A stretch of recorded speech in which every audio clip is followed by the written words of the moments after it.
Well, it's always an exciting time of year to finally kind of get into game week and get this thing started. I was really pleased with our work that these guys put in during camp the month of August, leading up to this point, playing a quality opponent, a program we got a ton of respect for, and Coach Gundy and what he's been able to do really over a long period of time. And you look at watching their tape, they got some athletes on both sides of the ball and some returning players on both sides of the ball that pose problems. And so it's going to be a great challenge for us that I know our guys are looking forward to. Again, they've been working really hard and feel like we've been practicing well. Just walked off the practice field today, and I thought it was really good today. I think all of you guys got maybe a depth chart and some. I just want to make some updates on that. Starting with Andre Hughes Murray, took a foot injury last week, and so it's a longer term injury. You won't see him out here. We're not quite ready to say season ending, but it's a lengthy one. Bradford will not be ready to go. He's been dealing with that foot. Simon Sandberg, knee, a couple of weeks we think, but he will not be going on game one. But again, excited about the group we got healthy. I do think we got some more depth, and we're going to find out a ton about our team on Friday night. So, questions? A couple more depth chart things. I'm assuming the ore on Noah and Teagan is just could be one or two guys. You just Right. They're going to play a bunch, both of them. it does. I mean, that's just sort of an interchangeable type. Yeah, especially the way we do things on offense. We're substituting personnels and different guys are in. But both those guys we feel are starters, and they'll be on the field some Yeah. on this at the same time. And then where are you at on Jalen at this point? Is he? J-Mo? Yeah. Yeah, he's working through it. He did a little bit more today. And that'll be a kind of a call if he's good to go on Saturday or not. Okay. You talked about the depth. How difficult or was it easy to kind of come up with the two deep and get guys into positions that you feel like have earned that through camp? Yeah, it's never easy. I mean, some positions it's pretty clear. And some of the depth chart, we don't put our starting 11 on punt on the depth chart. We got some starters on special teams that maybe aren't on that too deep, but it was competitive. It really was. I feel like we got more depth and feel good about not just the guys on that list, really the whole group that it's been competitive, and we got some depth. Who are some guys, some starters that you might see on special teams? You'll see some Luke Musgrave. You'll see Riley Sharp out there doing some things. I'm trying to think of the two deep too, and then who's not, but those guys come to mind. Maybe none of the one. I mean, of the ones, any of the ones. On that, yeah. We play some starters on teams for Such sure. who Nate Sean will run down on kickoff. Josiah Irish will be a decent amount. Tyjon Lindsay will be doing some things on teams, not just offense, and not just only returning. So yeah, we got quite a few. Those linebackers are going to be on punt and kickoff. Some of them on kickoff return / punt return. Yeah. And then Jack is the plan with him just as need be in a game in short yardage stuff? Well, I don't want to totally tell you exactly, Right. but if you're feeling the need. Yeah, I mean, we feel like he could operate at quarterback, and he's going to contribute on defense and contribute in special teams. Okay, just a couple more depth chart questions. No Caleb Hayes anywhere on the two deep? Still in the mix, yeah. Some of it because we're listing the or at one side at corner, but he's still in the mix. You might see him out there a little bit. And then it looks like Hamilka is second string over or Matt Currently, Tagu. Matt yeah. Tagu jumped him. Tago and Gums will be the Okay, first okay. ones to run out there. You're going to see a bunch of Ham. You're going to see a bunch of McCartan. Really, those four guys are going to rotate a ton throughout the game.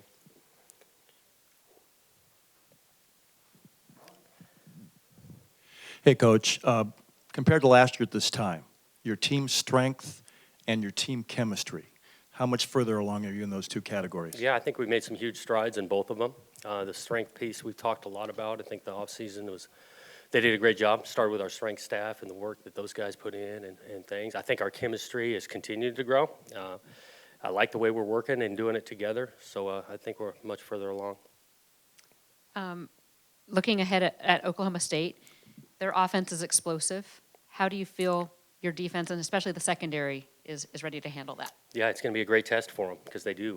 They're explosive throwing the ball. They get some playmakers that can make things happen back there, and so it's a great challenge. I do feel like, again, back to our preparation, these guys have been working. We like the output we're going to put out there, and again, we'll find out a good amount on Friday night.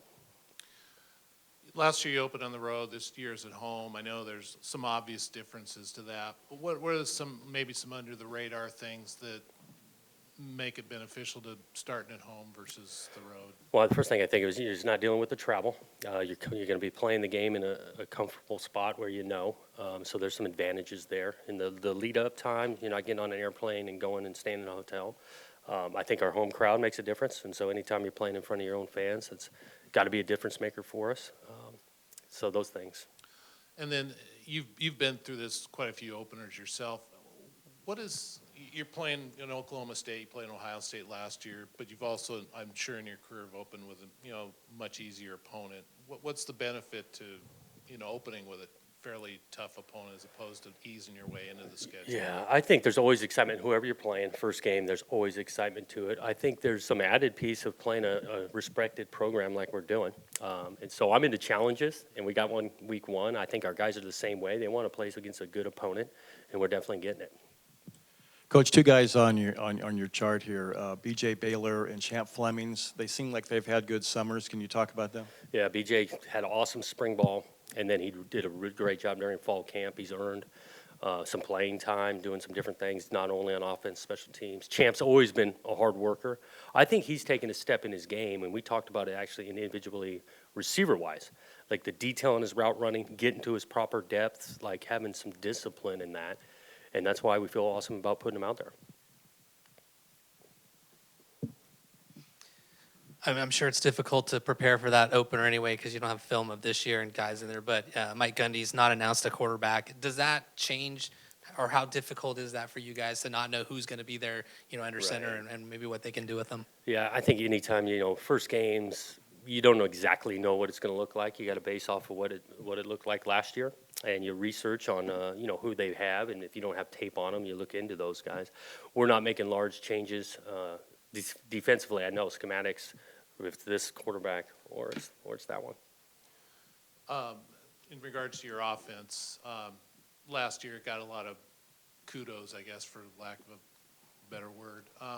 But the third down conversions, how much have you worked on, getting it to a manageable situation? Because it looked like if you were 3rd and 5 or better, your chances went way up. Oh, You yeah. had a lot of 3rd and longs last year, and the negative plays. How much is that going to play into the long-term success of the team if you can get that number fixed? We want to be better on 3rd down, and oftentimes, like you're getting to, if you improve on 1st and 2nd down, you're gonna improve on 3rd down for the distances part. One of the major things we want to improve on is sack avoidance. And, again, if you don't take sacks, you're not going to be nearly in those 3rd and extra longs. So it's been a point to improve on the sack piece, and then I know that'll trend into 3rd down. Watching a couple of games last Saturday, they were awfully sloppy games. I know it's tough. Is it just the opener? It looked like opening games, especially it looked like 0-week opening games, Yeah. like even a week earlier. But, you just talk about it. And again, we've been emphasizing the details of things the last really week and a half because they know the plays that we're going to run. I mean, we're not drawing up brand new stuff at this point, so we're trying to detail that up so we don't play sloppy. Coach, how do you feel about the offensive line and how it's come together during the camp, and particularly at the center position? It's an or you listed out with Nathan and Right. News. We feel good about those guys. Obviously the left side, having some veterans there, but even the right side, I like Clay. He had a really good camp, the way he was going, and then Kipper, athletic on the edge there at right tackle. Both those centers we feel good about, and we're going to kind of let them continue to compete the next couple of days to see. We haven't decided anything on, well, maybe we'll play them both, but I don't think that's out of the equation. This might be like the $1,000,000 question, but first game, Oregon State historically has sometimes come out slow, even at a home game. I think maybe this might be a bigger year than most to come out and really show Beaver Nation how much more, improved. How do you as a coaching staff keep these guys motivated to really come out and start fast?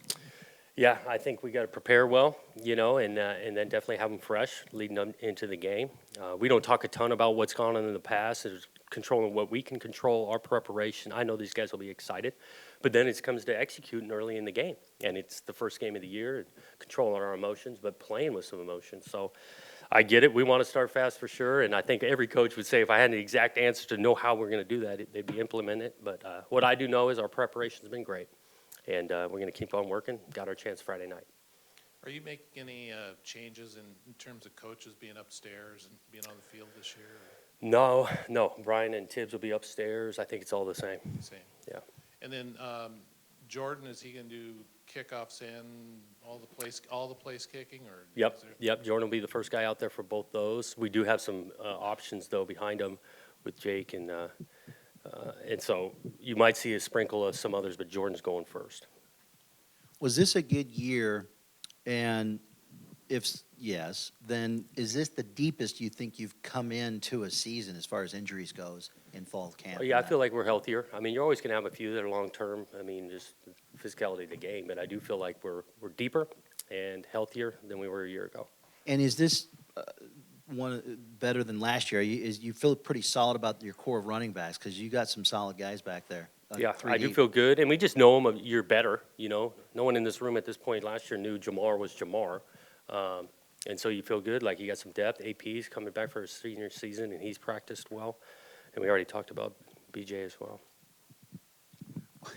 When you say that, Coach, did you know Jamar was Jamar at this time last year? in No, terms I of- thought he was good. Yeah, I definitely thought he was good, but maybe not quite as good so early.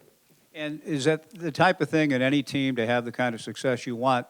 Guys will step up that you're not necessarily expecting to, per se. Yeah, I mean, games get played, and then some guys do. They rise to the occasion, and whatnot, and can handle maybe more than what you were initially giving them, and we're counting on that. Like we're saying, everyone's improving, developing. Got a bunch of sophomores on this team, and so we got some younger guys that'll be playing and showing some things. With Oklahoma State's quarterback situation, are you just expecting they're going to play two guys, and do you just go on what they've done in the past, or have you looked a lot at Hawaii to see how Right. one of them? Yeah, I just think in general, our plan really doesn't change if one guy's taking the snap and then the next series, another guy's taking the snap, and that's how we approach it. Like, you know, we're defending their offense, not just one guy. Good? Anything else? Okay, thanks, guys.